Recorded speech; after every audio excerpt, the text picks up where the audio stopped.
క్రీస్తునాథుని యందు ప్రియమైనటువంటి సహోదరి సహోదరులారా, ఈరోజు మనము పునరుద్ధాన కాలము 6వ ఆదివారంలో ప్రవేశించి ఉన్నాం. ఈనాడు మనకు దేవుడిచ్చేటటువంటి ఒక గొప్ప వాగ్దానము, భరోసా ఏమిటి అంటే, నేను మిమ్మలను అనాథులుగా విడిచిపెట్టను.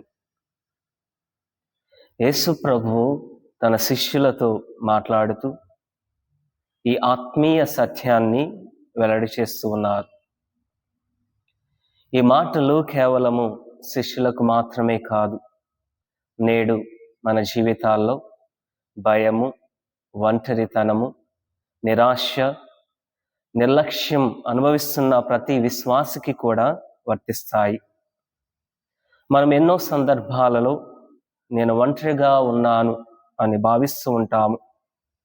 కానీ ఈరోజు ప్రభువు మనకు చెబుతున్నది ఏమిటంటే, దేవుడు తన ప్రజలను విడిచిపెట్టడు. మొదటి పట్టణంలో అపోస్తలుల కార్యంలో మనం చూస్తూ ఉన్నాము. స్టెఫాను మరణము తరువాత సంఘం హింసకు గురి అవుతూ ఉన్నది. శిష్యులు చెదిరిపోయారు. అంటే మానవుని దృష్టిలో అది ఓటమి, కానీ దేవుని దృష్టిలో అది సువార్త విస్తరణకు మార్గమవుతూ ఉన్నది. ఫిలిప్పు సమరియాకు వెళ్ళి క్రీస్తును ప్రకటించాడు. సమరియులు యూదులకు పరాయివారు, అంటరానివారు అయినప్పటికీ దేవుని ప్రేమను వారు కూడా తమ జీవితాలలో అనుభవిస్తూ ఉన్నారు. ఫిలిప్పు బోధనతో, ఆయన స్వస్థతలతో, విమోచనతో ఆ నగరములో గొప్ప సంతోషము కలుగుతూ ఉన్నది. సంతోషం ఎక్కడ ఉంటూ ఉన్నది అని మనం ఒకసారి ప్రశ్నించుకున్నట్లయితే, ఎక్కడైతే క్రీస్తు నామము ప్రకటించబడుతూ ఉన్నదో, ఎక్కడైతే స్వస్థతలు జరుగుతూ ఉన్నావో, అక్కడే నిజమైనటువంటి ఆనందము ఉంటూ ఉన్నది అని ఈనాటి వాక్యము మనకు తెలియచేస్తూ ఉన్నది. క్రీస్తు ఉన్న చోట నిజమైనటువంటి ఆనందం ఉంటూ ఉన్నది. దేవుని సాన్నిధ్యం ఉన్న చోట బంధనలు తెగిపోతూ ఉన్నవి. పరిశుద్ధాత్మ పనిచేసే చోట నిరాశ ఆశగా మారుతూ ఉన్నది. మన జీవితాల్లో కూడా చాలా సమర్యలు ఉండవచ్చు. అంటే తిరస్కరించబడినటువంటి ప్రాంతాలు, బాధతో నిండినటువంటి కుటుంబాలు, విభేదాల మధ్య జీవించేటటువంటి సమాజాలు. క్రైస్తవులుగా మన పిలుపు ఏమిటంటే, అలాంటి ప్రదేశాలకు ప్రేమను, క్షమను, సువార్తను తీసుకువెళ్ళడము. ఈరోజు వాక్యము 2వ పట్టణంలో చాలా చక్కగా పునీత పేతురు గారు, మీ హృదయములందు క్రీస్తు ప్రభువును ప్రతిష్ఠించుకొనడు అని చక్కటి వాక్యముతో మనందరినీ కూడా ఆహ్వానిస్తూ ఉన్నాడు. మనకు ఒక గొప్ప జీవిత సూత్రాన్ని పునీత పేతురు గారు అందిస్తూ ఉన్నారు. క్రైస్తవులు అంటే కేవలము ప్రార్థించేవారు మాత్రమే కాదు, తనలో ఉన్న శాంతికి కారణమైనటువంటి క్రీస్తు ప్రభువును లోకానికి ప్రకటించడమే అని మనకి గొప్ప సత్యాన్ని ఆయన వెల్లడిస్తూ ఉన్నాడు. మనందరము కూడా మన హృదయాలలో క్రీస్తుని ప్రతిష్ఠించుకునేటప్పుడు ఆ క్రీస్తు ప్రభువుని మనము ఇతరులకి చాటగలుగుతాము. మనలో ఉన్నటువంటి భయాన్ని, మనలో ఉన్నటువంటి నిరాశను మనము విడనాడి ఎల్లవేళలా క్రీస్తుకు సాక్షులం అవుతాము అన్నటువంటి సత్యాన్ని మనకి ఆయన వెల్లడిస్తూ ఉన్నాడు. యేసుక్రీస్తు ప్రభువు ఈనాటి సువార్త పట్టణంలో ఒక గొప్ప సత్యాన్ని చెబుతూ ఉన్నారు. ప్రేమ అనేది మాటల్లో కాదు, విధేయతతో వ్యక్తమవుతూ ఉన్నది అని మనకి వివరిస్తూ ఉన్నారు. దేవుణ్ణి ప్రేమించడము అంటే ఆయన చిత్తాన్ని అనుసరించడము. మన ప్రార్థనలు ఎంత అందముగా, ఆకర్షణీయముగా ఉన్న మన జీవితము ప్రేమ, క్షమ, వినయము లేకుంటే అది విశ్వాసానికి వ్యర్థమవుతూ ఉన్నది. నిజమైనటువంటి విశ్వాసము ఏమిటంటే, ఆ విశ్వాసములో ప్రేమ, క్షమ, వినయము అనేటటువంటి గుణగణాలతో అది నింపబడాలి. అందుకే మనకి పునీత అగస్టిన్ గారు చాలా చక్కగా చెబుతూ ఉంటారు, నిజముగా ప్రేమించువాడు దేవునికి వ్యతిరేకముగా ఏది చేయలేడు అని చెబుతూ ఉంటారు. యేసుక్రీస్తు ప్రభు మరొక గొప్ప వాగ్దానాన్ని మనకి ఇస్తూ ఉన్నాడు. అదే, మీకు ఆదరణకర్తను మీకు పంపిస్తాను అని మనకి గొప్ప భరోసాను ఆయన ఇస్తూ ఉన్నారు. మరి ఆదరణకర్త అంటే ఎవరు? ఆయనే పరిశుద్ధాత్మ. మన ప్రక్కన ఉండి మన తరపున వాదించేటటువంటి వాడు. ఆయన మన బలహీనతలో బలం, మన గందరగోళములో సత్యం, మన కన్నీళ్లలో ఆదరణ అని గొప్ప సత్యాన్ని యేసుక్రీస్తు ప్రభు పరిశుద్ధాత్మ గురించి మన ఒంటరి జీవితంలో మనం ఒంటరి వారము కాము. మన ఒంటరి ప్రయాణంలో ఎల్లవెళ్ళలా పవిత్రాత్మ సర్వేశ్వరుడు మనతో ఉన్నాడు అని గొప్ప అభయాన్ని మనకు అందిస్తూ ఉన్నాడు.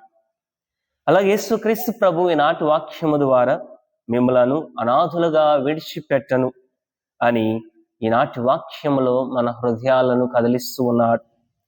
ఈ వాక్యము ఈరోజు మన హృదయాలలో ప్రతిధ్వనిస్తూ ఉన్నది.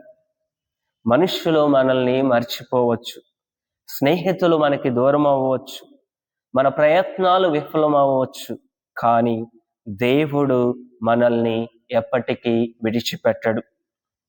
ఈ పునరుత్థాన కాలము మనకు ఒక గొప్ప ఓదార్పునిస్తూ ఉన్నది. భయపడకుండా విశ్వాసములో నిలుద్దాము. పవిత్రాత్మకు మన హృదయాలను తెరుద్దాము. బాధల్లో ఉన్న వారికి ఆదరణకర్తలమవుదాము. క్రీస్తు ప్రేమను కార్యరూపంలో చూపుదాం. ఇదే ఈనాటి 5వ పునరుత్థాన కాలములో దేవుడు మనకిచ్చేటటువంటి గొప్ప ఓదార్పుకరమైనటువంటి సందేశం. ఒక గ్రామంలో ఒక రాజు గుండె జబ్బుతో బాధపడుతూ ఉన్నాడు.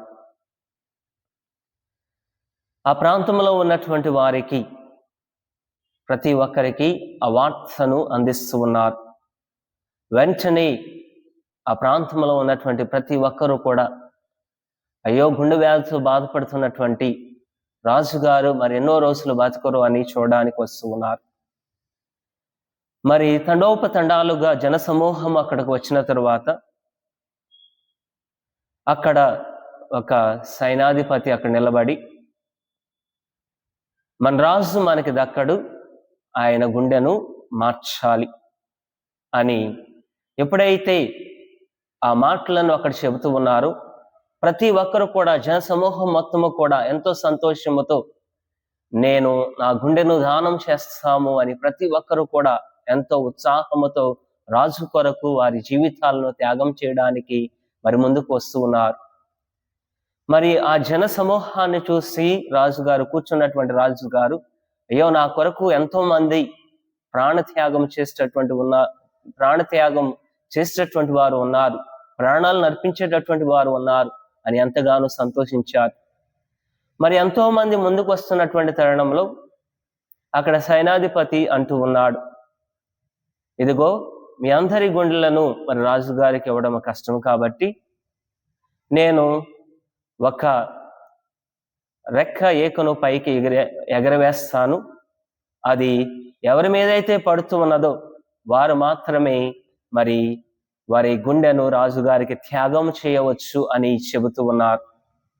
మరి ఎప్పుడైతే ఆ రెక్క ఏక పైకి ఎగరవేస్తూ ఉన్నారో, అది ఎవరి మీదైతే పడుతూ ఉన్నదో వారు రక్కకు తప్పుకుంటూ ఉన్నారు. మరి చివరాఖరికి ఆ ఏక అనేది ఎవరి మీద పడుకోకుండా నేల మీద పడుతూ ఉన్నది.